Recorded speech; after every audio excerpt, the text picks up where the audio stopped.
Maharashtra chamber of industry,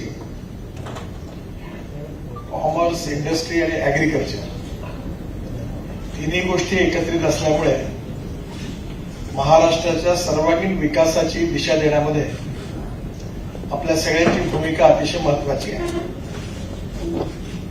आणि गेल्या अनेक काळामध्ये जुना इतिहास असा आहे की महाराष्ट्राचा विकास देण्याच्या कामामध्ये त्या काळामध्ये चेंबरच्या अनेक प्रमुख लोकांनी महत्वाची भूमिकाही घेतलेली आहे आणि ही दिशा मिळावी म्हणून त्यांच्या प्रयत्नांमुळे त्यांना यश पण मिळालेलं आहे. त्यामुळे महाराष्ट्राच्या भविष्य काळामध्ये महाराष्ट्राचा सर्वांगीण विकास झाला पाहिजे हीच आपल्या सगळ्यांची इच्छाही आहे, अपेक्षाही आहे आणि आपल्या सगळ्यांचं स्वप्न आहे. जसं जगामध्ये भारत ही फास्टेस्ट ग्रोईंग इकॉनॉमी आहे, तसं देशात महाराष्ट्र ही फास्टेस्ट ग्रोईंग इकॉनॉमी आहे. आणि महाराष्ट्राचा विकास करायचा असेल तर आपण काय केलं पाहिजे याची अभ्यासपूर्ण ब्ल्यूप्रिंट डिस्ट्रिक्ट वाईज आणि रिजन वाईज, उद्योग वाईज चेंबरने गंभीरतेने करण्याची आवश्यकता आहे. नेहमी म्हणतो की you can donate I but you can not donate vision. डोळे दान करणं सहज शक्य आहे, पण विकासाची अप्रोप्रिएट विजन मिळणं ही खूप कठीण आहे आणि त्याकरता प्रश्न शोधावे लागतील आणि काही कार्यक्रम ठरवावे लागतील आणि ते वेळेत होतील याकरता ओनरशिपने त्याचा प्रयत्न करण्याची जबाबदारी आपल्या सगळ्यांवर आहे. महाराष्ट्रामध्ये आपल्या इथे पश्चिम महाराष्ट्र आहे, विदर्भ आहे, मराठवाडा आहे, कोकण आहे, उत्तर महाराष्ट्र आहे. शेवटी सगळ्या महाराष्ट्राचा एकत्रित विचार आपण केला पाहिजे आणि त्यामध्ये कोणीच मागे राहणार नाही आणि कोणीच असा कुठल्याही प्रकारची विषमता आपल्यामध्ये राहणार नाही. संपूर्ण महाराष्ट्राचा विकास हाच आपल्या सगळ्यांच्या समोर असणारं उद्दिष्ट आहे. मराठी संस्कृती, मराठी नाटक, मराठी साहित्य, मराठी चित्रपट, मराठी माणूस सगळ्याच गोष्टीमध्ये आपल्या सगळ्यांना त्याचा अभिमान आहे आणि त्यामुळे आपण सगळ्यांनी एक होऊन ही दिशा ठरवली पाहिजे. आम्ही कुठेच अन्याय करणार नाही. मी महाराष्ट्रात 5 लाख कोटी रुपयाचे रस्ते त्यामध्ये केवळ पश्चिम महाराष्ट्रात 2 लाख कोटीचे बांधतो, मराठवाड्यात 1.5 लाख कोटीचे बांधतो, कोकणातही बांधतोय, विदर्भातही बांधतोय आणि कधीच आता हवाडे साहेबांना सांगायचं, मी जेव्हा वॉटर रिसोर्सेस मंत्री होतो तेव्हा म्हैसाळ, टेंभू ह्या ज्या विशेषतः पश्चिम महाराष्ट्रातल्या दुष्काळी भागामध्ये पाणी पोहोचवण्याच्या सगळे प्रकल्पाला मी पैसा दिला नाही. ते प्रकल्प आज पूर्ण झालेले, त्या भागात पाणी पोहोचलं. त्यामुळे संपूर्ण महाराष्ट्राचा विकास झाला पाहिजे, पण त्याकरता माझी आपल्या सगळ्यांना विनंती आहे की थोडं गंभीरतेने आणि ओनरशिप घेऊन आपल्याला दिशादर्शन ठरवलं पाहिजे. वरवरतून काम करतो. आमच्या राजकारणातल्या भाषेत मी अनेक लोकांना म्हणतो की बोटाने मलम लावण्याचं काम नाही करायचं. जर तुम्हाला करायचं असेल तर ते seriously planning in advance, planning in detail आणि ओनरशिप घेऊन जर आपण सगळ्यांनी केलं आणि ते कार्यक्रम जर ठरवला, मुंबईचा हा कार्यक्रम, मराठवाड्याचा हा कार्यक्रम, तर मला असं वाटतं की आपल्याला नक्कीच महाराष्ट्राचं चित्र बदललेलं दिसेल. आपल्या देशाच्या जीडीपी ग्रोथमध्ये 3 क्षेत्र महत्वाची आहेत. आपल्या देशामध्ये जो जीडीपी ग्रोथ रेट आपला आहे त्याच्यामध्ये 52 ते 54% हे सर्व्हिस सेक्टरचं कॉन्ट्रीब्युशन आहे आणि 22 ते 24% मॅन्युफॅक्चरिंग सेक्टर आणि 8 ते 11% जे आहे ते ऍग्रीकल्चर सेक्टर. आणि आज खरं आपल्या देशाचं एक दुर्भाग्य आहे की 47 साली जेव्हा आपल्याला स्वातंत्र्य मिळालं त्यावेळी 85% लोक गावात राहत होती आणि आता हळूहळू ही संख्या 25 ते 30% मायग्रेट झालेली आहे शहरामध्ये आणि ही खुशीने मायग्रेट झालेली आहे. गावात रोजगार बरोबर मिळाला नाही, शिक्षणाच्या सुविधा नाही, हेल्थ सर्व्हिसेसच्या सुविधा नाही, मनोरंजनाची साधनं नाही, गावात वीज आणि रस्ते बरोबर नाही आणि म्हणून नाईलाजाने लोक गावं सोडून शहराकडे आली आणि आपल्याला सगळ्यात पहिल्यांदा महाराष्ट्राचा समतोल विकास करायचा असेल तर सगळ्या क्षेत्राचाच एकात्मिक विचार करावा लागेल. आणि एवढंच नाही तर आपल्या देशामध्ये 115 ऍस्पिरंट डिस्ट्रिक्ट्स आहेत जे आर्थिकदृष्ट्या, सामाजिकदृष्ट्या, शैक्षणिकदृष्ट्या अतिशय मागासलेले आहेत. त्यात मुंबईच्या जवळ असणारा ठाणे जिल्ह्यातला तो आदिवासी भाग आहे, तिथली परिस्थिती खराब आहे. आमच्याकडे गडचिरोली जिल्हा, अमरावती जिल्ह्यातला मेळघाट भाग, वाशिम जिल्हा किंवा अनेक अशी जिल्हे आहेत की ज्या जिल्ह्यामध्ये आपल्याला त्या जिल्ह्याचा विकास करण्याचा वेगळा विचार करावा लागणार आहे.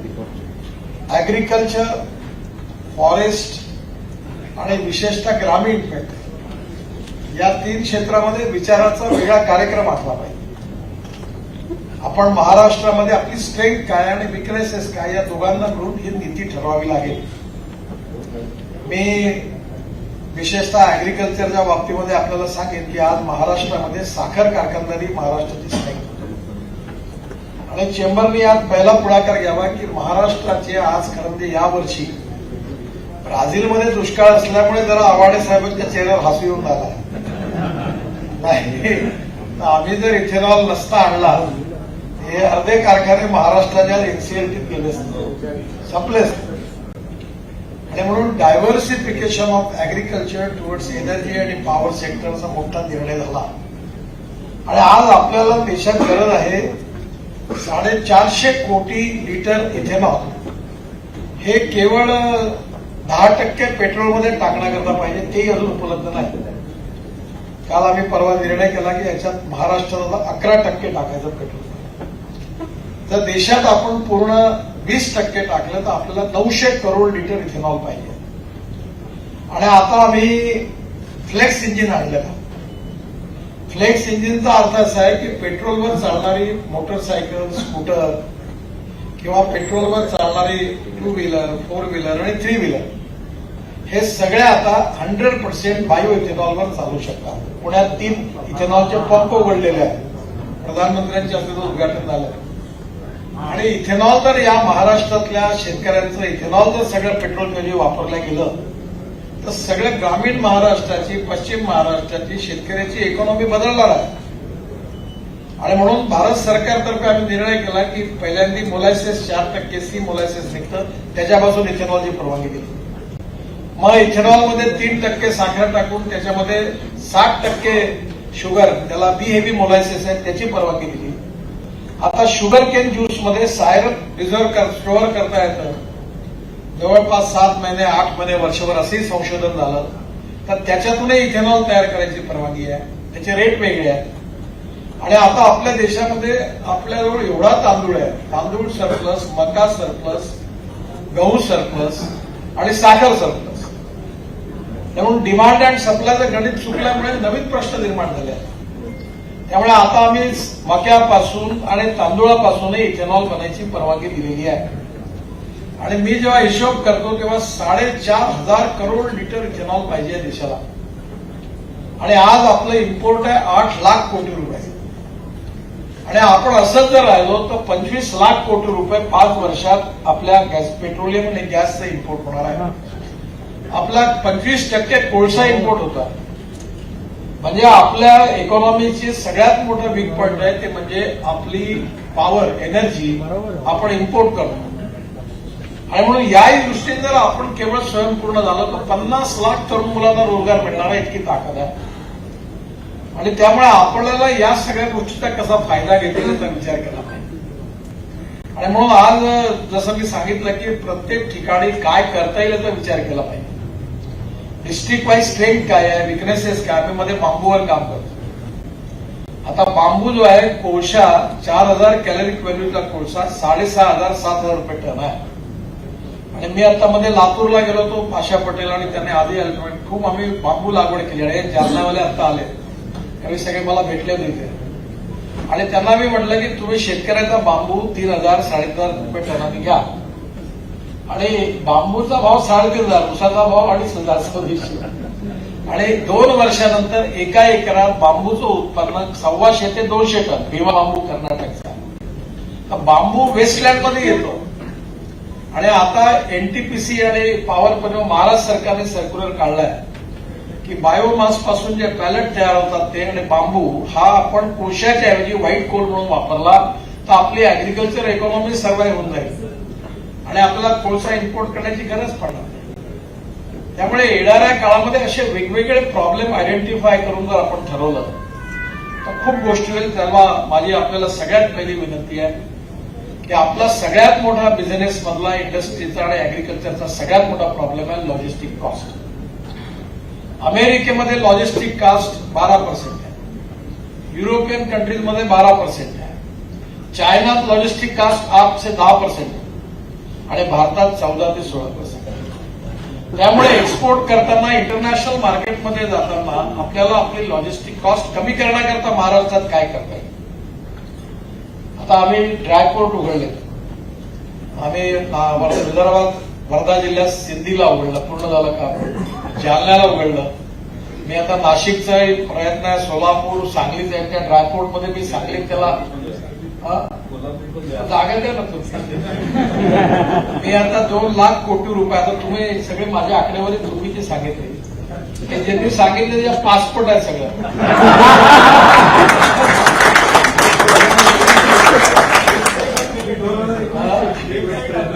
आता काय ती दरवेळी जुने आकडे लिहिले आहेत. तर आता आम्ही 2 लाख कोटी रुपयाचे लॉजिस्टिक पार्क बांधतो. आणि महाराष्ट्र सरकारने सुभाष देसाईंना प्रपोजल दिला, त्यांनी ऍक्सेप्ट केलं. तुम्ही मागे लागा की तुम्ही सरकारची जागा मला द्या आणि 50% तुमची जागा, पैसा माझा, आपण लॉजिस्टिक पार्क बांधू. आणि या लॉजिस्टिक पार्कमध्ये मोठ्या pre cooling plant, cold storage, food grain godowns, बाकी सगळ्या प्रकारचे इतके पोटेन्शियल आहे. आणि ते ग्रामीण भागात आपण जर तयार केलं खूप होईल. मी सांगलीच्या एका जागेवर तर असं प्रोजेक्ट तयार केला की तिथे लॉजिस्टिक पार्क आहे आणि मध्ये रोड केला आणि त्याच्यात कॉन्क्रीट रोडवर विमाने उतरत आहेत मधून. म्हणजे लॉजिस्टिक पार्क होईल, विमान तयार होईल.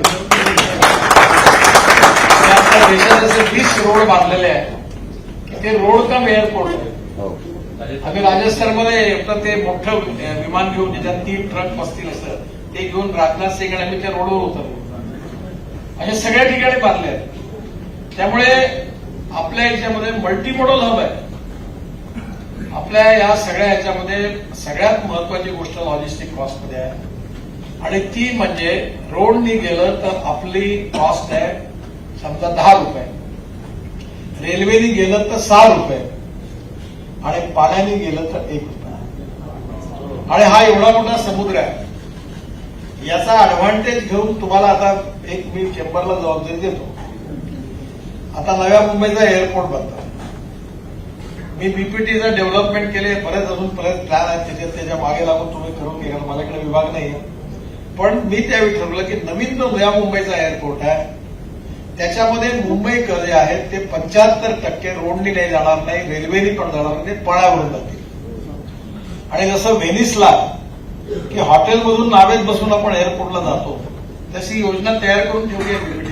भाटिया होते, संजय भाटिया, त्यांनी तयार करून सर्व्हे करून ठेवला आणि इकॉनॉमिकली व्हायबल आहे की वॉटर टॅक्सी सुरू करायचा.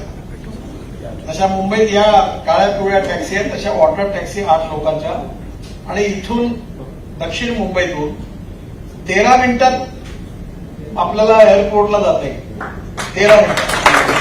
आणि सगळ्या मुंबईच्या बाजूने जर आपण वॉटर टॅक्सी सुरू करूया तर सगळे लोक जास्तीत जास्त 20 मिनिटाच्या कल्याण डोंबिवलीपर्यंतचे नवीन एअरपोर्टला पोहोचतील आणि ट्रॅफिक जाम होणार नाही. त्यामुळे हा एक प्रोजेक्ट आहे ज्यात तुम्हाला लोकांना रोजगारही मिळेल, मुंबईचं पोल्युशनही कमी होईल आणि ऑलरेडी हे प्रोजेक्ट सगळं झालेलं आहे. कोणीतरी मागे लावून ओनरशिप घेऊन ते जर पूर्ण केलं तर होईल. आज असं लॉजिस्टिक कॉस्ट आहे. डिझेल आणि पेट्रोल सगळ्यात हजार्डस आहे. मी ट्रान्सपोर्ट मंत्री मी मागे लागलो की महाराष्ट्रात नाही तर देशातच आपण लॉजिस्टिक कॉस्ट कमी करायची. डिझेल म्हणजे आज आपल्या देशात एवढं पोल्युशन, दिल्लीमध्ये तर माहिती आहे तुम्हाला काय होतं. आणि म्हणून आज आपण जे आपल्या इकॉनॉमीमध्ये आपल्या खऱ्या अर्थाने आता मी बायो एलएनजी आणि बायो सीएनजी तयार केलं. आता बायो एलएनजी आणि एलएनजी जे आहे, LNG is the fuel for the future. परवा माझ्याकडे दाखवायला हाजराला आपला प्रशांत रुडियाचे भाऊ आहेत, त्यांनी 2 ट्रक मला नागपूरला दाखवायला आणले होते एलएनजीवर चालले. तुम्हाला याच्यावर इकॉनॉमिक्स एवढं आहे की एक डिझेलचा आपण एलएनजी मध्ये कन्व्हर्ट करायची किंमत ही 8 लाख रुपये आहे आणि एलएनजी आणि डिझेलच्या भावात एवढा फरक आहे की ते केवळ 290 दिवसात 8 लाख रुपये वसूल होतात. म्हणजे तुम्ही ज्या ठिकाणी 100 रुपये भाडं देता त्या ठिकाणी 100 रुपयाचं डिझेल लागत असेल तिथे केवळ 40 रुपयाचं एलएनजी लागतं आणि 60 रुपयाचं सीएनजी लागतं. म्हणजे सगळे ट्रकचे भाडेच कमी होते. मुंबई शहरामध्ये बेस्ट आहे. बेस्टची एक बस जी चालते त्याचा पर किलोमीटर किराया 115 रुपये पर किलोमीटर. आता इलेक्ट्रिक बसेस आल्या नवीन याच्यात आता घेतल्या आदित्य ठाकरेंकडून 3 वर्ष मागे होते त्याच्यात खूप इलेक्ट्रिक बसेस आल्या. आता नागपूरला दोनशे आल्या, पुण्यात पण आल्या. आता इलेक्ट्रिक बस जी आहे तिची कॅपिटल कॉस्ट 2.5 करोड आहे आणि डिझेलची बसची 55 लाख आहे. पण इलेक्ट्रिक एवढं स्वस्त आहे की बेसची जी इलेक्ट्रिकवर बस चालते तिची कॉस्ट आहे 50 रुपये प्रति किलोमीटर आणि डिझेलची कॉस्ट आहे 115 रुपये प्रति. आम्ही नागपुरात बायो इथेनॉलवर 100% स्कॅनियाची बस चालवतो त्याची कॉस्ट आली 79 रुपये पर किलोमीटर आणि आता ही 50 ते 40 रुपये होणार आहे. आणि आता विशाखापट्टणममध्ये एका कंपनीने एअर कंडिशन बसेस व्हॉल्वो सारख्या आणि याच्या तयार केलेल्या आहेत. त्या एअर कंडिशन बसमध्ये त्या स्पीडने जाते. इलेक्ट्रिक हे किती पुढे चांगलं फ्युएल आहे आणि आपल्या देशात इलेक्ट्रिक आहे, सोलर आहे, सूर्य आहे आणि म्हणून वीज अवेलेबल असताना आपली स्कूटर, आपली ऑटो रिक्षा, आपली कार, आपली बस आणि आपला ट्रकही आता याच्यावर गेला तर एकदम इकॉनॉमिक्स बदलेल. आपल्या तिकिटातले सगळे लोक एअर कंडिशन बसमध्ये फिरल्यानंतर तिकीट रेट 30% कमी होऊ शकतात आणि प्रदूषण होणार नाही. आता एलएनजी मध्ये नागपूरला आम्ही पहिला एलएनजी केला तर 40 ट्रक कन्व्हर्ट केले. आता त्यांनी जो ट्रक आणला तो एका वेळी जर भरलं गॅस तर तो 1400 ते 1600 किलोमीटर चालला. त्यांनी मला सांगितलं देशात फक्त 10, 12, 15 जर एलएनजी पंप झाले तर आपल्याला देशात काही गरज नाही. आणि एलएनजी फ्युएल फॉर फ्युचर. मी माझा स्वतःचा ओन टाकणे सगळे प्रयोग स्वतः केले त्याशिवाय बोलत नाही. कुणीतरी करा आणि आव्हान करा असं सांगायला नाही. मी सांगणार की प्रत्येक गोष्ट केली. माझा स्वतःचा ट्रॅक्टर देशातला पहिला मी बायो सीएनजीवर कन्व्हर्ट केलं. सीएनजीवर कन्व्हर्ट, बायो सीएनजी अजून आपल्याकडे तयार व्हायचा आहे. सीएनजीवर कन्व्हर्ट केलं. नागपुरात एक सीएनजी पंप आहे. मीच त्याचा टेक्नॉलॉजी ऍडवायझर आहे आणि आता नागपुरात 200 बसेस कन्व्हर्ट केल्या महापालिकेने, गाड्या कन्व्हर्ट केल्या, ऑटो रिक्षा कन्व्हर्ट केल्या, पिकअप व्हॅन कन्व्हर्ट केल्या. ते ऑटो रिक्षावाले खुश झाले. त्यांची 200 ते 250 रुपये कमाई पर डे वाढली. त्यामुळे आपल्या ऑटो रिक्षा, आपल्या स्कूटर, मी इलेक्ट्रिक कार वापरतो. माझ्याकडे नागपूरला मी इलेक्ट्रिक कार वापरतो. ती कार मी बुलेट प्रूफ गाडी होती माझ्याजवळ. आता ते इलेक्ट्रिक कार वापरतो, आवाजही येत नाही, धुरे नाही, वर्ष झालं कोणी बंद पडली नाही, स्पीड एकदम टकाटक, काहीच प्रॉब्लेम नाही. त्यामुळे येणाऱ्या काळामध्ये लॉजिस्टिक कॉस्ट कमी करणं. आता दिल्ली मुंबई हायवे तयार होतो, 1 वर्षात तयार होतो. आता दिल्लीवरून मुंबईला यायला 12 तास गाडीला आणि 18 तास ट्रकला फक्त लागतील. आता सध्या 48 तास लागतात. तर एक ट्रक जर दिल्लीहून मुंबईला आला तर 48 तास म्हणजे तो कधी पुष्कळहून जास्त वेळ लागतो. पण गावातून जातो, बायपास नाही. तुम्ही बंगलोरचं म्हणाल ते मी सांगणार तुम्हाला, कोल्हापुराला काही न्यायची गरज नाही. आता ती जी ट्रक आहे तो जर 18 तासात आला तर तो ट्रक एका महिन्यात जर आता 4 ट्रिप मारत होता तो आता 8 ते 10 ट्रिप मारेल. 10 ट्रिप मारल्याबरोबर त्याचं तुम्ही बिझनेसमॅन असेल त्याची कॉस्ट कमी होईल आणि तो एलएनजीवर असेल. आज जो भाडा आहे दिल्ली मुंबईचं ते तर एकदम तुमचं 40% 50% येईल आणि 50% आले की तुम्ही इंटरनॅशनल मार्केटमध्ये मोर कॉम्पिटेटिव्ह व्हाल. ताबडतोब तुम्हाला जाता येईल. म्हणजे आपला आला मार्केटमध्ये 4 ते 6% तुम्ही कमी केल्याबरोबर आपल्याला प्रॉफिट म्हणून आपल्याला कॉम्पिटेटिव्ह एक्सपोर्ट करता येईल. त्यामुळे आज अशा अनेक गोष्टी. आम्ही आता हायवे बंगलोरचं सांगितलं. मी महाराष्ट्रात दुसरा हायवे काढतो. एक आहे सुरत वरून नाशिक, नाशिकवरून अहमदनगर, अहमदनगरवरून सोलापूर आणि सोलापूरवरून तुम्हाला माहिती आहे की आपल्या म्हणजे उत्तराखंड, हिमाचल, काश्मीर, दिल्ली, राजस्थान, गुजरात इथला सगळा ट्रॅफिक जो दक्षिणेत जातो, आंध्र, कर्नाटक, तेलंगणा, केरळ, बेंगलोर सगळीकडे हा सगळा ट्रॅफिक जातो कोल्हापूर आणि सोलापूर. त्यामुळे आम्ही आता तिचा नवीन रोड केला की सुरत वरून इकडे यायचंच नाही आणि दिल्ली मुंबई हायवे येणाऱ्या JNPT तसंही काम सुरू झालं. आता पनवेलला किंवा तिथेच मी आता आज मला वेळ नाही मिळाला पण आजच तिथे आम्ही 650 कोटी रुपयाचं जंक्शन बांधतोय. मी त्याला सांगितलं की मला एकावर एक कसे 4 मजली पूल बांधले. आता एवढं पोल्युटेड आहे. आता आम्ही पुण्यामध्ये शिरूर ते वाघोली पहिले खाली 8 लेन रोड, वरती 6 लेन पूल, त्याच्यावरती 6 लेन पूल आणि त्याच्यावरती मग मेट्रो असं डिझाईन केला.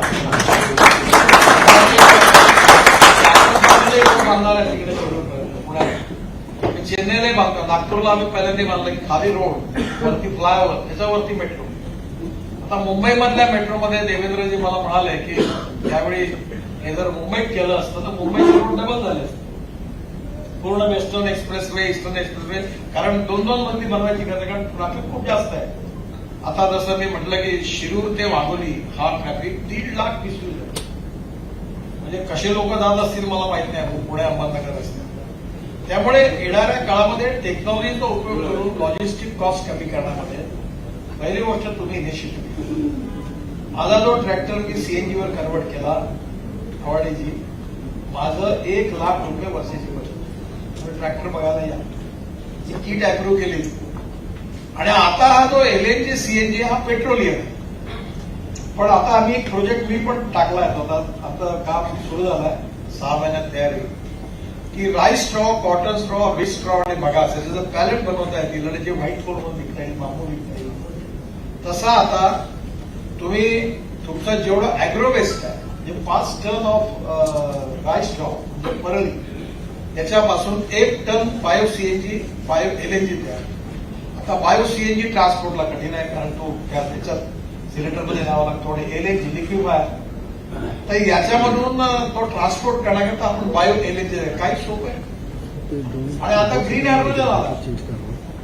मी स्वतः माझ्याकडे आता कार आली आहे दिल्लीत ग्रीन हायड्रोजनवर चालणारी टोयोटाची. ती गाडी येऊन पडली आहे पण ग्रीन हायड्रोजन नाहीये. आणि मी पुढच्या 15 दिवसात पार्लमेंटमध्ये यांना फिरवणार आहे. ग्रीन हायड्रोजनवर मी त्या कारमध्ये 400 किलोमीटर चालते आणि पाण्यापासून ऑक्सिजन हायड्रोजन वेगळा केला, त्यातून ग्रीन हायड्रोजन तयार केलं. आणि आता मी आमच्या UD डिपार्टमेंट बरोबर बसलो होतो काल, पेट्रोलियम आमचं बोलणं झालं की या देशात ग्रीन हायड्रोजन जो तयार आहे, कारण ग्रीन हायड्रोजन आहे, ब्लॅक हायड्रोजन आहे, ब्राऊन हायड्रोजन आहे, कोशापासूनही पण आपल्याला फक्त ग्रीन हायड्रोजनच तयार करायचं, कारण पोल्युशन मोठं कन्सर्न आहे. मी त्याला सांगितलं की आपल्या शहरामध्ये सिवेज वॉटर आहे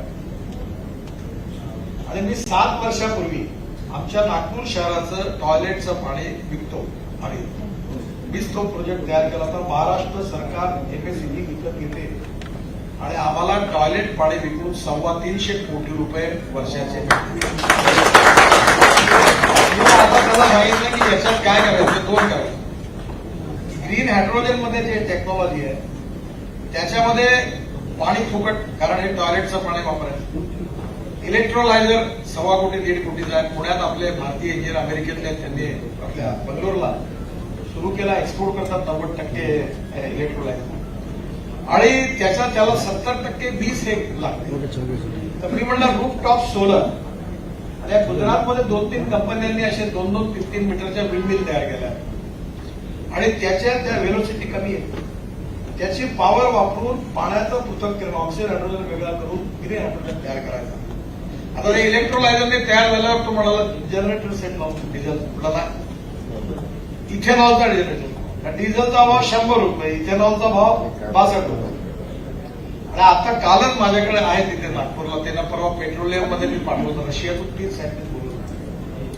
त्यांनी काय केलं की 1 लिटर पेट्रोल बरोबर 1200 ml इथेनॉल आहे, कारण इथेनॉलची कॅलरिक व्हॅल्यू पेट्रोलच्या तुलनेत कमी आहे. तर त्या रशियामध्ये त्यांनी प्रयोग केला की त्या इथेनॉलची कॅलरिक व्हॅल्यू त्यांनी पेट्रोलच्या बरोबरीने केली. इंडियन ऑइलचे चेअरमन वैद्य साहेब आहेत, त्यांना मी सांगितलं, पेट्रोलियम सेक्रेटरी पंकज जैन यांना सांगितलं की रशियातून सायंटिस्ट बोलवले. 2 दिवस ते वृंदावनला होते, आज ते आमच्याकडे आहे आणि त्यांनी मशीन तयार केला. तर तुम्ही जे इथेनॉल विकता ते पेट्रोलमध्ये टाकल्यावर ऍव्हरेज कमी होतं, कारण त्याची कॅलरिक व्हॅल्यू कमी आहे.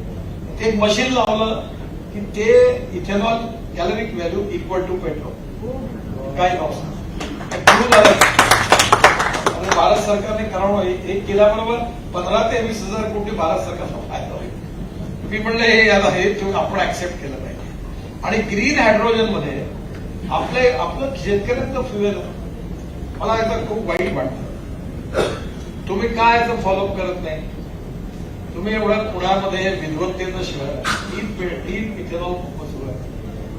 मी राजीव बजाजला सांगितलं की तू जर आता ऑटोरिक्षा सुरू नाही केली तर माझ्याकडे कुठल्याही कामा करता येईल कामच नाही. त्यांनी इथेनॉलची बाईक तयार केली, इथेनॉलची स्कूटर तयार केली, टीव्हीएसची तयार केली, दोन्ही मी लॉन्च केल्या, इलेक्ट्रिक स्कूटर त्यांच्या मी लॉन्च केल्या, ऑटोरिक्षा त्यांनी तयार केली. आणि आता पुण्याला 3 पंपही आहे. त्याच्यामुळे ऑटो रिक्षा पुण्यात किती पोल्युशन पुणे सुंदर होणार. सगळे पुण्याच्या ऑटो रिक्षा स्कूटर इथेनॉलवर कन्वर्ट झाल्या तर 100, 110, 115 रुपये लिटरच्या पेट्रोलच्या ऐवजी 62 रुपये ते इथेनॉल. आणि ethanol is 10 times better fuel than petrol. आणि शेतकऱ्याला सगळा फायदा मिळला. हे कोल्हापूर म्हणजे पर हायएस्ट इन्कम कशामुळे आहे? साखर कारखान्यामुळे. साखर कारखाने दिवाळीपुढे स्थितीत का आले? कारण साखर सरप्लस आहे. आपल्या देशात साखरेची गरज 240 लाख टन आहे. आणि आपल्या देशामध्ये टोटल साखरेचं उत्पादन मागच्या वर्षी 310 लाख टन होतं आणि यावर्षी 330च्या वरती जाईल. बहुतेक ऊस घेणं पश्चिम महाराष्ट्रात जाळावं लागेल अशी स्थिती येऊ शकते. नाही ऊस सुद्धा ते पुढे बंद करायला ऊसातच पैसे आहेत. काय तुम्हाला कोल्हापूरची इकॉनॉमी चांगली ऊसा स्वाभाविक आहे. त्यामुळे आता साखर सरप्लस करायचं, साखरचं डायव्हर्शन इथेनॉलमध्ये करणार. आणि फ्लेक्स इंजिन आता टोयोटो, सुझुकी आणि हुंडई तिन्ही कंपन्यांनी मला सांगितलं की आम्ही फ्लेक्स इंजिन आता आणतो. म्हणजे 65 ते 70% पेट्रोल इंजिन केला. मी आयटी मिनिस्टर आहे, त्यांना सांगितलं की तुमचे एवढे जनरेटर सेट आहेत, टॉवर्स आहेत, हे सगळे डिझेलच्या ऐवजी किर्लोस्करनी त्याची किट तयार केली आहे. ती जरी लावली तर आपलं सगळं इथेनॉलला मार्केट मिळेल आणि त्याच्यात पोल्युशन कमी होईल. कारण ते ग्रीन फ्युएल आहे. आणि याला महाराष्ट्रात आपल्याकडे भंडारा, चंद्रपूरकडचं तांदूळ आहे. तांदूळ सरप्लस आहे. आपल्याकडे राईस पासून इथेनॉल बनेल. जिथे कॉर्न आहे आपण एमएसपी पेक्षा कमी चाललो आहे कॉर्नची किंमत. कारण सरप्लस प्रोडक्शन. कॉर्नचं कन्व्हर्शन इथेनॉलमध्ये होईल. आज आपली इथेनॉलची 2 लाख करोडची इकॉनॉमी बनेल. आज आपल्याकडे 8 लाख कोटी रुपयाचे इम्पोर्ट आहे आणि 5 वर्षात आपलं 25 लाख कोटी रुपयाचे इम्पोर्ट पेट्रोल, डिझेल, गॅस होणार. सेमी कंडक्टर आणि कॉम्प्युटर हार्डवेअरचं 25 लाख कोटी. मग याच्यामधले अल्टरनेटिव्ह महाराष्ट्रात ठरवण्याकरता आपल्याला विजन दिली पाहिजे. आणि हे import substitute, cost effective, pollution free आणि इंडिजिनियस आणि एक्सपोर्ट वाढवणं ही सगळ्यात मोठी देशभक्ती आहे. आणि एक्सपोर्ट वाढवल्यामुळे आता जसं आपलं ऑटोमोबाईल इंडस्ट्री आहे, मी याचा मंत्री आहे, आपला टर्नओव्हर आहे 7.5 लाख कोटी. आणि जगातले सगळे मर्सिडीज, बीएमडब्ल्यू, टोयोटा सगळे ब्रँड आपल्या देशात उपस्थित आहेत. आणि आज आपल्या देशात पहिले फक्त अँबॅसेडर फियाट होतं. आमच्या पार्टीने ते मारुती सुझुकीचं हे झालं तेव्हा विरोध केला होता. तेव्हा आपल्याला एक गोष्टी माहिती नव्हती. आज त्या सुझुकीचं तुम्ही या इथे आता इथून 10 मिनिटात रोडवर जा, तुम्हाला अशा गाड्या उभ्या असतात. टाटाच्या, महिंद्राच्या बसेस, गाड्या सगळ्या साऊथ आफ्रिकेतून एक्सपोर्ट करतो. नाशिकच्या गाड्या महिंद्राच्या इथे. त्यामुळे आपल्याला ही 7.5 लाख कोटी रुपयाची इंडस्ट्री जी आहे, 7.5 लाख कोटी, ही 5 वर्षात मी ठरवलंय 15 लाख कोटी करायची. आणि ही इंडस्ट्री जी आहे ही देशात सगळ्यात जास्त सरकारला रेव्हेन्यू देणारी इंडस्ट्री आहे. State central government GST. ही इंडस्ट्री सगळ्यात जास्त एम्प्लॉयमेंट देणारी आहे. आणि आता संभाजीनगरला ऑटोमोबाईल मॅन्युफॅक्चरिंग हब आहे. तुम्ही आज पुण्यात आहे आणि ऑटोमोबाईल मॅन्युफॅक्चरिंग हबचं तुमच्यासारख्या लोकांनी जर विजन दिली तर त्याच्यात नक्कीच आपण महाराष्ट्रामध्ये एवढा मोठा पोटेन्शियल. आज मर्सिडीज आपल्याकडे तयार होते, त्याचे सगळे ऍक्सिलरी इंडस्ट्री डेव्हलप होती. आणि हे जर 15 लाख पुढे जर जगात सगळीकडे आपल्याकडनंच जाणार. त्यामुळे असे तुम्ही क्लासिफाय करा की कुठे काय करता येईल. मी आता एक सहज विदर्भात, आता मी नागपूरला असतो, मी मुंबईत 4-5 महिन्यांनी आलो. पण आता जिथे मी आहे तिथे तर मी काम केलंच पाहिजे. तुम्ही आल्यावर तुम्हाला थोडं नाही म्हणतो. आता मी नेहमी म्हटलं विदर्भात किंवा तुम्ही आपला विकास द्यायला आमचा राज्याला, असं तुम्ही का म्हटलं? लग्न तुमचं झालं, पोरं तुम्हाला नाही झाली तर दुसऱ्यांना तुम्ही तुमचा सगळ्यांनी आपला विकास आपला केला पाहिजे. ज्याच्यात दम असेल तो कर. काय बीएड कॉलेज बाकी काय प्राथमिक शाळा शिक्षकाचा अर्धा पगार तुम्ही अर्धा पगार आम्ही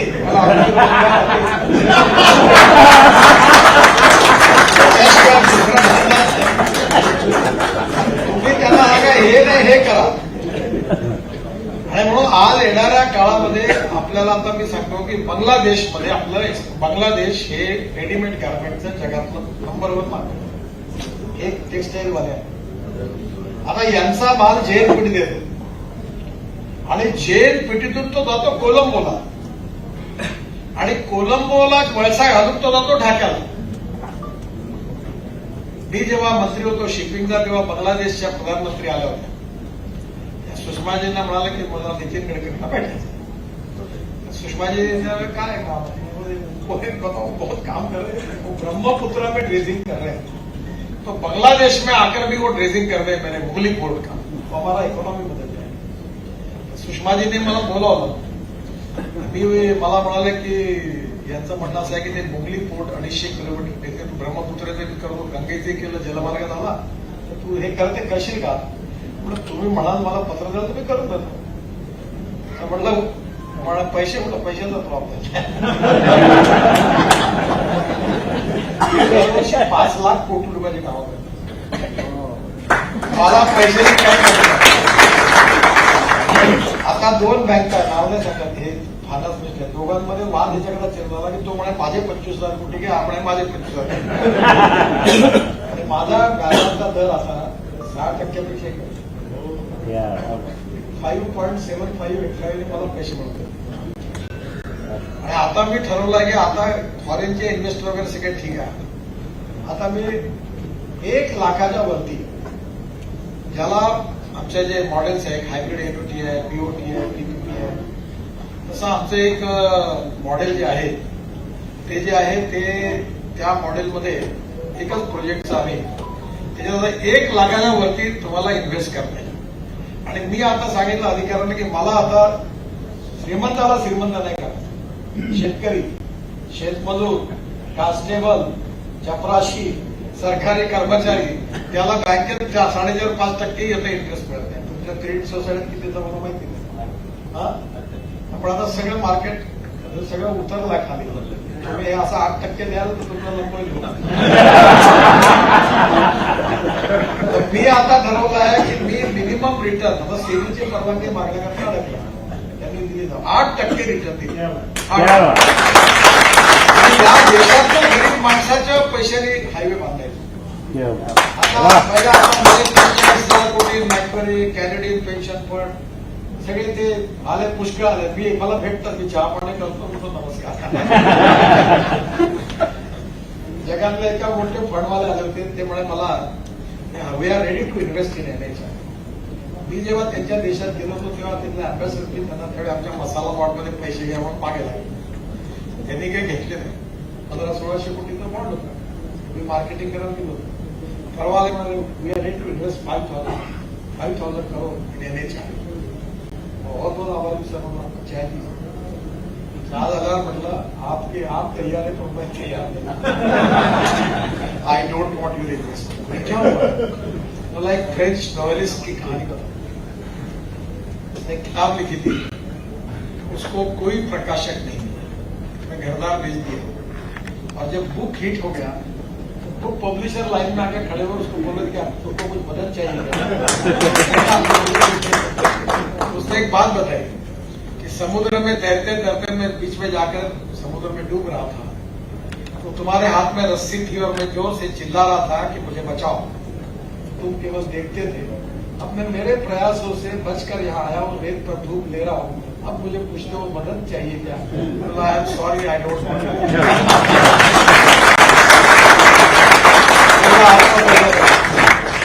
आता मी ठरवलं की छोट्या माणसाला भैया क्रेडिट सोसायटी ज्याचं डिपॉझिट झालं त्याला 100% सिक्युअर.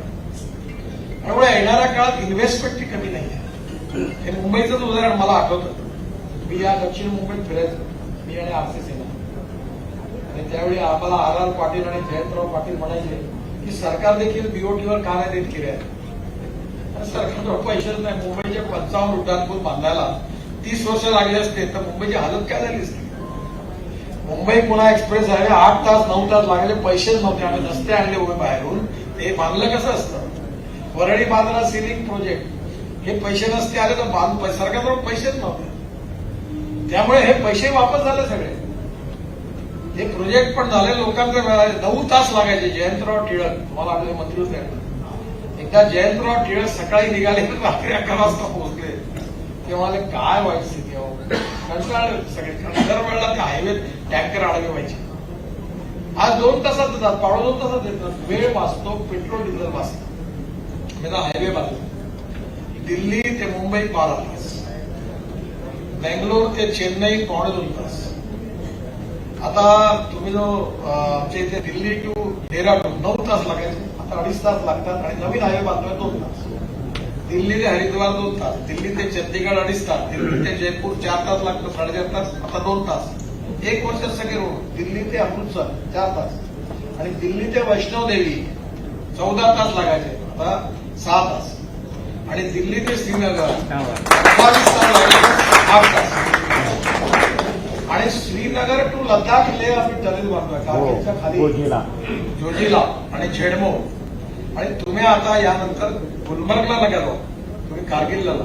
लडाख लेह मधून जा का श्रीनगरला जा, अक्षरशः स्वर्ग आहे. स्वित्झर्लंडपेक्षा कितीतरी पटीने चांगला.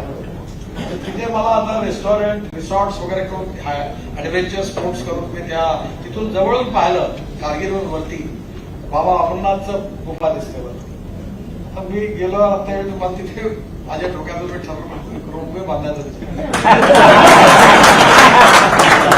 आता रोपवे, केबल कार, खरॅक्युलर रेल्वे हे माझ्याकडे आलं. तर मी 16 हिमाचलमध्ये बांधतोय. महाराष्ट्रात मी प्रपोजल मागितलं. आता महाराष्ट्रात आरोबी आहे.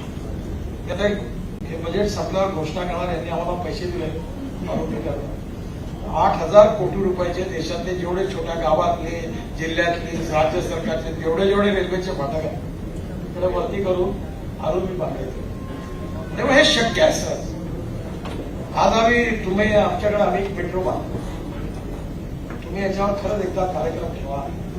कारण साहेब तुम्ही आणि कोल्हापूर, सोलापूर आणि पुणे अहमदनगर आमची मेट्रो जी बांधताय मुंबईत तुम्ही ती 350 कोटी पर किलोमीटर. पुण्याची मेट्रो जी आहे ती 300-350 कोटी, नागपूरची 300 कोटी पर किलोमीटर आणि माझी मेट्रो आहे 2 कोटी रुपये झाली तयारी.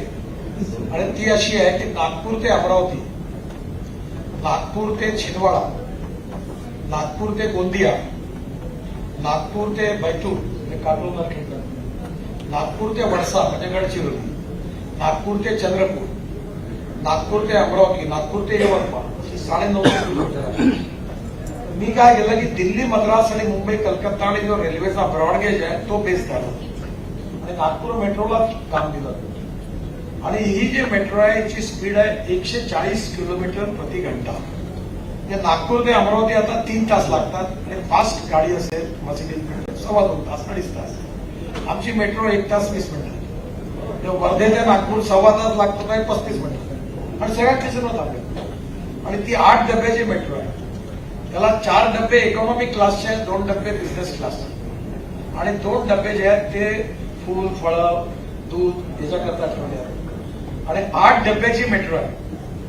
नागपूर मेट्रो ड्रायव्हर रेल्वेचा आणि मेट्रो प्रायव्हेट. 40 कोटीचं टेंडर आलं होतं. मी ते निगोशिएट करून ती 30 कोटी झाली. त्याला बिझनेस क्लास, आतमध्ये wifi, TV, air hostess, food, नाश्ता सगळं मिळेल. आणि त्याचा इकॉनॉमिक क्लास, एअर कंडिशन, तिकीट रेट महाराष्ट्र स्टेट ट्रान्सपोर्टपेक्षा बरोबर. आणि ही आज प्रसन्न ट्रॅव्हलमुळे मी येतो, तुला नाही. मी विदर्भातल्या सगळ्या जिल्ह्यातल्या मुलांना तयार केलं एमएसएमईतून. त्यांना इथं 30 कोटीचं लोन तुम्हाला देतो, सबसिडी देतो. सुभाष देसाई तुम्ही आम्हाला इथं इन्सेंटिव्ह द्या. आणि 30 कोटीची मेट्रो हा कोणी प्रसन्न, कोणी प्रकाश, कोणी विजय, कोणी रमेश यांच्या ट्रॅव्हल करणार नाही. हे आपली मेट्रो चालवतील. 5 लाख रुपये पर डे कमीत कमी इन्कम आहे.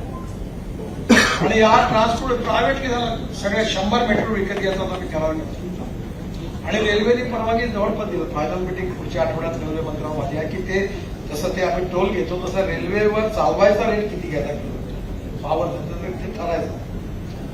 आणि पब्लिक ट्रान्सपोर्ट आहे आणि झोपून जाता येईल. बिझनेस क्लास म्हणजे विमानातला बिझनेस क्लास केला जाईल आणि इकॉनॉमिक क्लास म्हणजे आपल्या बसमध्ये ही व्हॉल्वो बसमध्ये असलेल्या लक्झरी बसपेक्षाही चांगला आहे.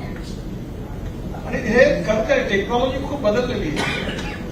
आणि आज तुम्ही याच्यात जेवढं कॅपिटल कॉस्ट आपल्या जिल्ह्यात राहाल तेवढं एम्प्लॉयमेंट पोटेन्शियल वाढेल, तेवढी गरिबी दूर होईल, तेवढी रोजगाराची निर्मिती होईल. आणि आज कुठे काय करायचं तर प्लॅन करा. नाशिक फ्रूट व्हेजिटेबल आपले द्राक्ष कांदे एक्सपोर्ट होणारं मोठं सेंटर होतं. त्यांची जर लॉजिस्टिक कॉस्ट कमी केली जगात नाशिकचं आधी सगळीकडे कांदा जातो.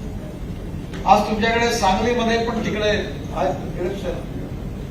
आणि म्हणून त्याच्यामध्ये आता मला एक लक्षात नाही, मी मुंबईत कुठल्याही लग्नात झालो भारतीय फळं नाही, सगळे बाहेरची फळं येतात. त्या क्वालिटीची फळं आपण तयार करून ऐकलं तर म्हणतात याला परवानग्या द्या तुम्ही. आपण ते असा प्रॉब्लेम आहे की जगात जे चांगली फळं आहेत ते इथे यायला घाबरतात, कारण एक जण कलम आणतो बाकीचे कॉपी करतात. मी एकदा रशियामध्ये इस्रायलमध्ये अॅग्रिकल्चर एक्झिबिशनला गेलो. माझ्याबरोबर शेतकऱ्यांचा शिष्ट होता. एकाने हुशार भारतीय लोकांच्या बुद्धिमत्तेला दाद दिली. ते 2 गोष्टी मी पाहिल्या की भारतीय माणूस कसा हुशार. पॅरिसमध्ये आम्ही एका टॉयलेटला गेलो होतो. ते प्रत्येकाला पैसे टाकायला लावायचे. एक जण थांबा मी सांगतो माझा आहे का ते पाय ठेवतो. दरवाजा उघडला तो आला दुसरा गेला. एका टाईममध्ये 10 जण जाऊ म्हणलं याला दाद दिली. त्यांनी काय केलं की इस्रायलमध्ये एवढं सीताफळ होतं ते खाल्लं. बिया ज्या आणतात नाही कायद्याप्रमाणे आपल्या मोज्यामध्ये जोड्याच्या खाली ते बिया टाकल्या तो घेऊन नाही इंगण गाठला रोप तयार केली. आज आपल्यामध्ये प्रत्येक क्षेत्रामध्ये आपल्याला quality, good quality, packaging, delivery on time and punctuality. एक्सपोर्टची खूप मर्यादा. आता तुम्ही आता अभ्यास करा. मी जे सांगायला विसरलो अशी की नागपूरला आम्ही ड्रायपोर्ट केलं म्हणजे समुद्र नागपूर. आता जालन्याचे पण आम्ही टेक ओव्हर केलं. आता याच्यातून तो तिथे औरंगाबादहून डायरेक्ट जगात कुठे जाते. पण आता त्याचा माझे आपले एलकेपी साळवे साहेब भाचे सत्यानाथ ते वॉनकड कंपनीचे एक्झिक्युटिव्ह डायरेक्टर माझे मित्र होते तेव्हा आम्ही शिपिंग मध्ये यायचे नाही. तर मी त्यांना बोलता बोलता असं म्हटलं की मी हल्दिया पोर्ट डेव्हलप केलाय, हा ब्रह्मपुत्रा डेव्हलप केली, तिकडे बराक डेव्हलप केली, बांधली, पूर्ण गंगाचा जलमार्ग झाला.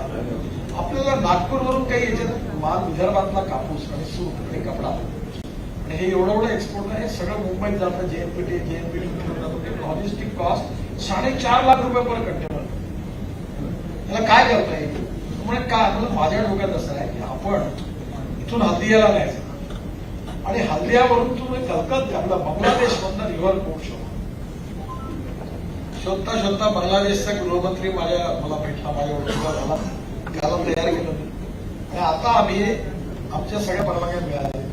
आता नागपूरहून 17 कापूस, सूत आणि कपडा हा डायरेक्ट हल्दियाला रेल्वेने जाईल आणि रेल्वेने गेल्यावर हल्दियावरून तो बाज बनवून 250-260 कंटेनर तो पांडव पोर्टला, रिव्हर पोर्टला बांगलादेश. ते तुम्ही मुंबई काही नाही. बांगलादेश म्हणजे याच्यावर ट्रॅफिक जाम, ढाका जाल तर मुश्किलच आहे. तिथे 2-2 महिने मालच नाही उतरत, सगळे जीप अडकून पडले. आता मी हा नवीन उघडल्यामुळे आता काय होईल की सगळा जो ट्रॅफिक आहे जेएनपीटीचे रिकामे टँक आहे कंटेनर हे सगळे इथून डायरेक्ट त्याने आता 10 गाड्या बुक केल्या आणि आम्ही तर तिकडे नागपूरहून विदर्भातून डायरेक्ट बांगलादेश इकडे आमची लॉजिस्टिक कॉस्ट जी 4.5 लाख आहे ती 2 लाख. 2.5 लाख रुपये कंटेनर वाचले की तुम्ही कॉम्पिटेटिव्ह होता. त्यामुळे सगळा तुमचा जो कपडा आहे आता तुम्ही हा जर जेएनपीटीच्या ऐवजी तुम्ही तुमच्या तिथून रेल्वेने डायरेक्ट हल्दियाला दिला आणि हल्दियावरून गेलो तर बांगलादेशमध्ये ह्यूज मार्केट आहे. त्यामुळे लॉजिस्टिक कॉस्ट कमी करण्याच्या नवीन नवीन ज्या आपल्या कल्पना आहेत त्याच्या आधारावर उद्योग, व्यापार आणि अॅग्रिकल्चर 3 क्षेत्रातली महाराष्ट्राची व्हिजन. पॉवर सरप्लस आहे, पाणी सरप्लस आहे आणि आता रस्त्याची काही काळजी करू नका.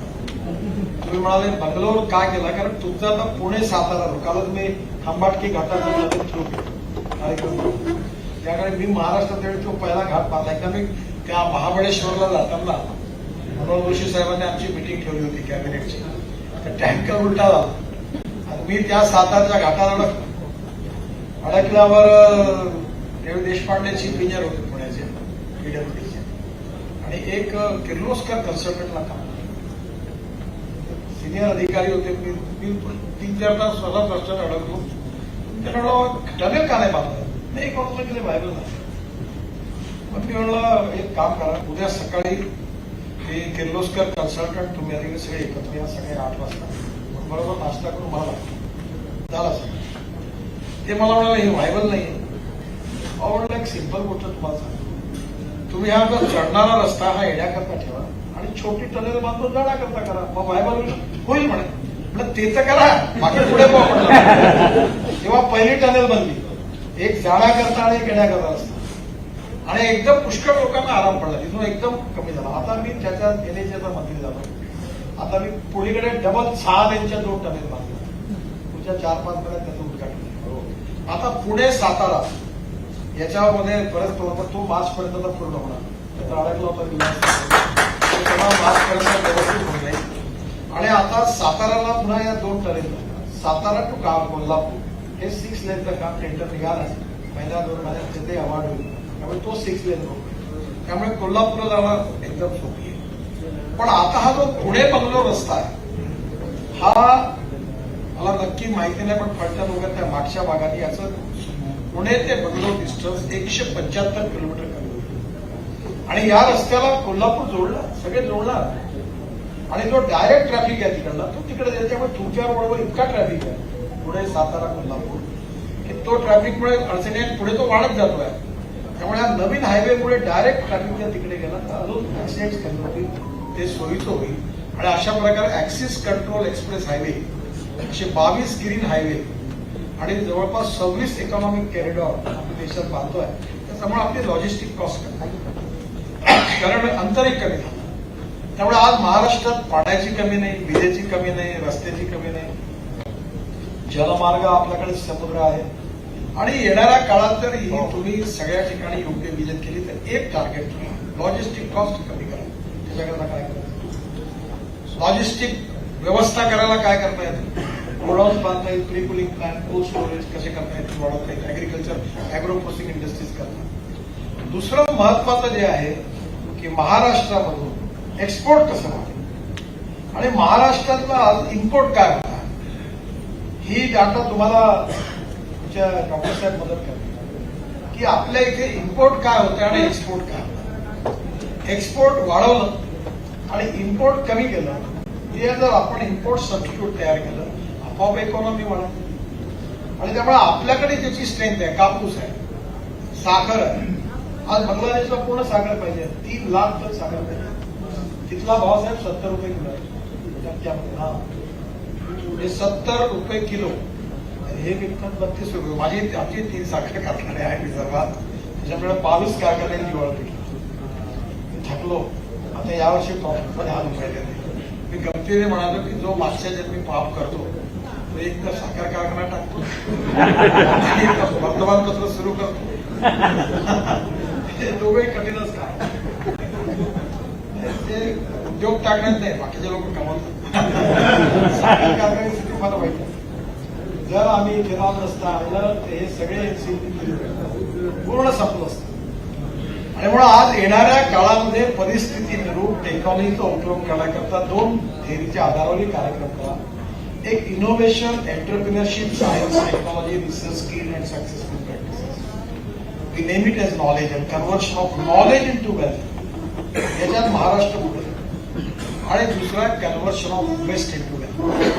जसं मी ग्रीन हायड्रोजन म्हणतो की स्टील इंडस्ट्री, सिमेंट इंडस्ट्री, जिथे तुम्ही कोळसा वापरता, जिथे ऑइल वापरता जाता, त्या सगळ्या ठिकाणी ग्रीन हायड्रोजन हे भविष्यातलं पिढीला आहे. युरोपमध्ये रेल्वे ग्रीन हायड्रोजनवर चालू आहे, विमानं चालणार आहे. तर काल माझ्याकडे स्पाईस जेटच्या मालकाला मी त्यांना म्हटलं की इथेनॉल टाका विमानात.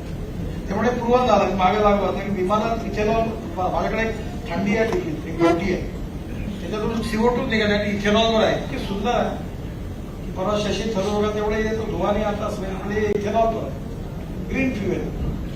त्यामुळे येणाऱ्या काळात ऍग्रिकल्चरमधून आपली प्रॉडक्ट एक्सपेंडिचर कॉस्ट कमी करणं, प्रॉडक्टिव्हिटी वाढवणं, अॅग्रो प्रोसेसिंग इंडस्ट्रीज उभ्या करणं, pre cooling plant, cold storage, logistic park बनवणं, रेल्वे आणि पाण्याच्या आधारावर आपल्या ट्रान्सपोर्टच्या व्यवस्था उभ्या करणं, एक्सपोर्टमध्ये आणि इम्पोर्टमध्ये पण आपली लॉजिस्टिक कॉस्ट जी आहे ही अडचणीची आहे ती कमी करणं आणि त्याच्या आधारावर महाराष्ट्राचं तुम्ही विदर्भ, मराठवाडा, कोकण, पश्चिम महाराष्ट्र, उत्तर महाराष्ट्र डिस्ट्रिक्ट वाईज महाराष्ट्र आणि इंडस्ट्री, कॉमर्स आणि अॅग्रिकल्चर तिघांचं विजन डॉक्युमेंट तयार करा आणि मग त्यात राज्य सरकार काय करेल, महाराष्ट्र सरकार काय करेल, कोणते प्रश्न आहेत त्याच्या अनुषंगाने तुम्ही जर विचार केला तर आपण खूप प्रगती आणि विकासाच्या दृष्टीने खूप मोठं पोटेन्शियल महाराष्ट्रामध्ये आहे आणि येणाऱ्या काळामध्ये आपण आता जगामध्ये सगळ्यात फास्टेस्ट ग्रोईंग इकॉनॉमी आहोत आणि जगातली देश हे आता चीनच्या तुलनेत भारताला प्रिफर करतात.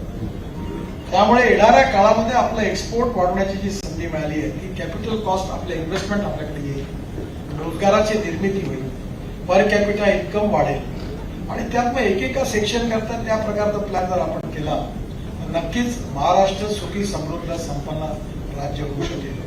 आणि मला असं वाटतं की इंडस्ट्री, कॉमर्स आणि अॅग्रिकल्चर हे तिन्ही आपल्या विकासाचे खडे आहेत आणि या बाबतीमध्ये अभ्यास करून या बाबतीत अप्रोप्रिएट विजन सरकारला, महाराष्ट्राला आणि उद्योजकांना देण्याची जबाबदारी ही चेंबरची आहे आणि ललित गांधींच्या नेतृत्वाखाली आपण सगळेजण मिळून ती नक्कीच पूर्ण कराल असा विश्वास व्यक्त करतो.